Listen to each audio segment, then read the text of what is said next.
something like that. And then it was just, he had just started playing, he was a little bit better than me. Now I see him today, and, well, he's quite a lot better than me, that's for sure. Right now, I think he's the strongest player in the region of Umeå, actually. Yeah.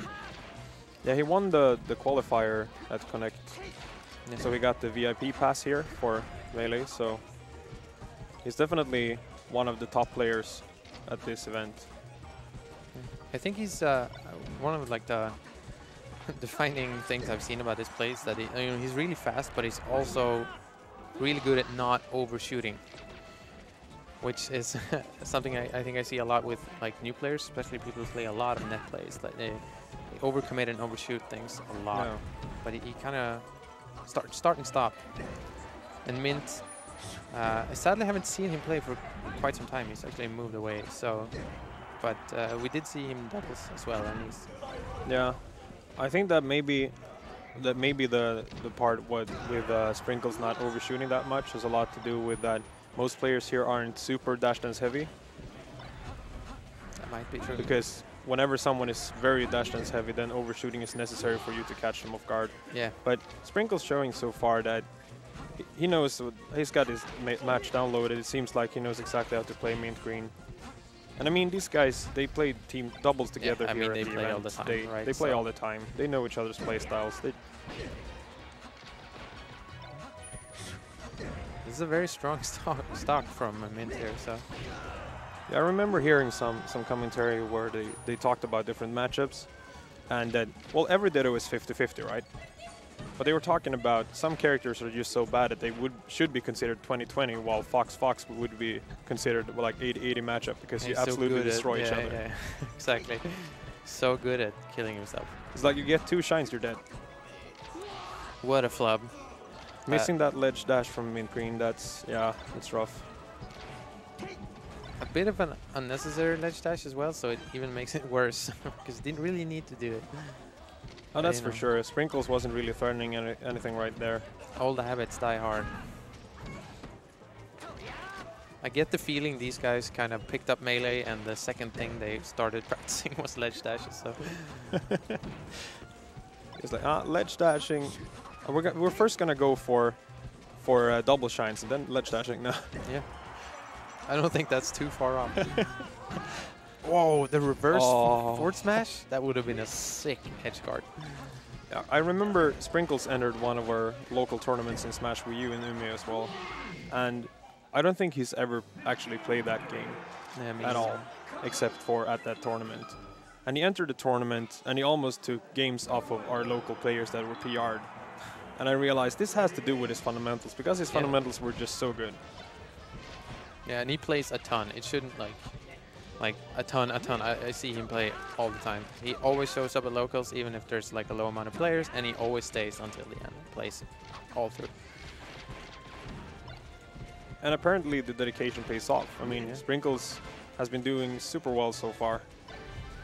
Yeah, MintGreen with some like crucial mistakes last game. I think it could have gone, I mean, it would have gone to last talk at least, but you know, it could have gone either way if he didn't miss that ledge dash. But yeah, I guess that MintGreen's reasoning behind going to specifically FD is that maybe MintGreen knows that he's better at chain grabbing than Sprinkles, and he's going to abuse that. We did see him land, well, as we say it, but you know, we did see MintGreen land a lot of those up throw chains, even on battlefield. So.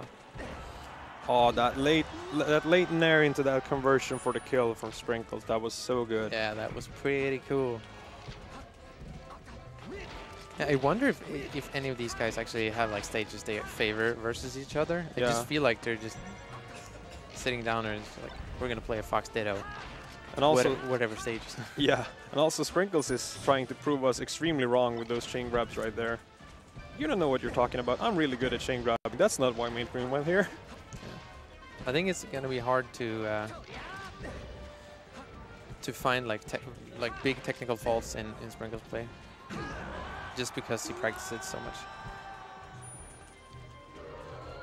Yeah, the unfortunate part when it comes to Fox is that Fox is a really good character for sure, but whenever you make even the slightest mistake with Fox, it can cost you the stock, because Fox is so easy to combo. SDs super easily, and it's just hard for him in that scenario. Pretty much dead even here, and he gets a shine. Oh, that should be it. Yeah. Yeah. The Armada shine. Great conversion, and they're really even. Like, oh, that jab reset. I think that's it. Yeah. Oh, missing that edge guard. This is definitely a chance here. MintGreen doing nothing at all. The mind games. Oh, great. That up yeah, that back air is gonna do it. 1-1. Yeah, that's pretty much like the complete difference. Like the the complete opposite. Words, you know, English hard. Complete opposite of game 1. Yeah. So a lot more even than I thought. I definitely thought Sprinkles would have maybe not like a sizable advantage, but still like absolutely have the advantage. Yeah, I've seen both of these players doing really well against each other. I mean, Sprinkles is the favorite to win this, but it's definitely not an upset if MintGreen wins. It's a small upset, but definitely nothing big. It's nothing. It's not really something everyone is going to talk about in the venue. Oh yeah, for sure. I mean, they played so much as well. It's so hard to tell. Like with these kinds of matchups, can go either way. Yeah, and also if you look at players locally and regionally and stuff like that, some players do really well locally, and then they go to a regional and they're not playing as well. Like they're that Randy up smash. Yeah. It goes for it again. That was like one frame.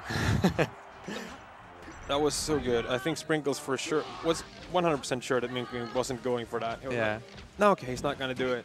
And then he just let go. Really good mind game. So MintGreen very good at walling out Sprinkles there, making sure he doesn't get stage position. And he evens out the stock right after that. These guys are just toe-to-toe here. Oh, that was really nice spacing, huh? That up tilt was so close to hitting. Really nice spacing from Sprinkles. That shine is a rough position. Yeah, that's the slot.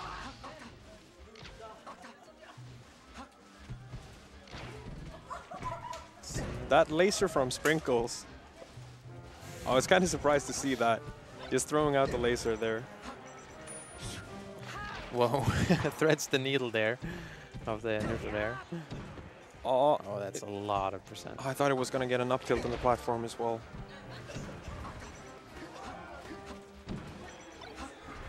MintGreen really good at spacing himself so that he doesn't fall straight right down through the platform, yeah. Through the ledge and stuff like that. That's an interesting like reversal. Getting the side B on stage and not getting punished for it. I'm not sure if Sprinkles actually got tech trapped or something, because I think he would have been able to tech roll there on the platform to avoid that up smash. But maybe it was just a little bit too early.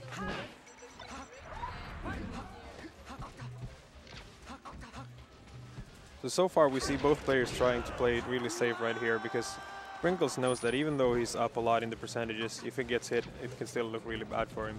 Yeah, I mean, you're always like one hit away from dying, right? So if the right conditions are met, it just like Fox will melt on other Fox. Oh, what a conversion. This is looking really rough for MintGreen. He's having a hard time getting anything going. Yeah, that was like textbook. Yeah, all the way. That edge guard was really, really good. Just making sure that MintGreen doesn't get any room to breathe. But they're both playing really well there. Yeah, I'm expecting both of these players to do well in the bracket. Whoever wins here will probably make it quite a bit into the winner's side, and I think that whoever loses here is going to take some names in the losers as well. Yeah, I definitely can see that happen. Though I'm always a bit unsure with like newer players how well they can perform versus a bit more esoteric matchups, you know, like how well can they do versus Ice Climbers or Puff or, you know. Yeah, Puff is actually... Ganon, God forbid, you know? Yeah. Like, Puff is actually really strange, because Jigglypuff is a good character. Oh, that kill? And surprisingly, that up smash getting the kill. Both players smiling, realizing, wait, did that really just happen? That was some wonky DI. But yeah, like I was saying, that Puff is really strange in that sense that Jigglypuff is a good character. I mean, definitely not top, but a high tier for sure. And basically, no one plays her. Yeah. I guess that's just, you know, how the cookie crumbles. Yeah. But I guess it has a lot to do with Jigglypuff being very different from most of the other characters. Not being as based on technicalities, but more based on your neutral game and making sure that your spacing is perfect. I mean, come on, look at this. Who doesn't want to be Fox? Who doesn't want to be the fastest guy on the planet? Yeah, Fox is I mean, it's so flashy. You look at Fox status and everything's so explosive. It's so much action going on. And while we're talking about Jigglypuff, Sprinkles is kind of running away with it here. Yeah. She's like playing really solid, like threading the needle of the hits, and just like before this, she's kind of getting hit by the right stuff. You're kind of allowed a little bit of leeway in that sense. And this might be it, yeah. Mint looking a bit flustered now. Maybe not unsurprisingly flustered. Yeah, it's going to be rough to get a 3-stock comeback, but if you're going to be able to do that, that's definitely with Fox against Fox. Yeah. I mean, if this would have been Fox versus a Spacey, and the Spacey would have been up 3 stocks to 1, it would have been really, really hard to get back. Oh, a floaty? Oh, yeah, floaty, yeah. Sorry. Yeah, for sure. But yeah, it's kind of interesting. They're slowing down a lot on this stage, actually. A lot more like dead time. Nice. I think that maybe MintGreen realizing now as well that Sprinkles is moving faster than me. I have to play at my pace and try to get Sprinkles to adapt to that instead. I really like the angles of those hits. It was really smart getting the like he delayed the back air to hit him in the body to send him off stage instead of back out towards the right. Stuff like that makes a big difference. These players seem to be knowing the trajectories well whenever you hit another player. Well, at least they do in the Fox versus Fox matchup, right? At least in the Fox versus Fox matchup, yeah. Oh my god, that could have been huge. But that's that's going to be it. So Sprinkles winning 3-1 against MintGreen. Great couple of games. Yeah, definitely. I feel that these players are going to be really, really good in the future. Yeah, for I sure, think so if they keep it up. Especially if they keep like the same amount of energy up, because they play a ton. Like they play so much. Or they'll break their hands. Who knows?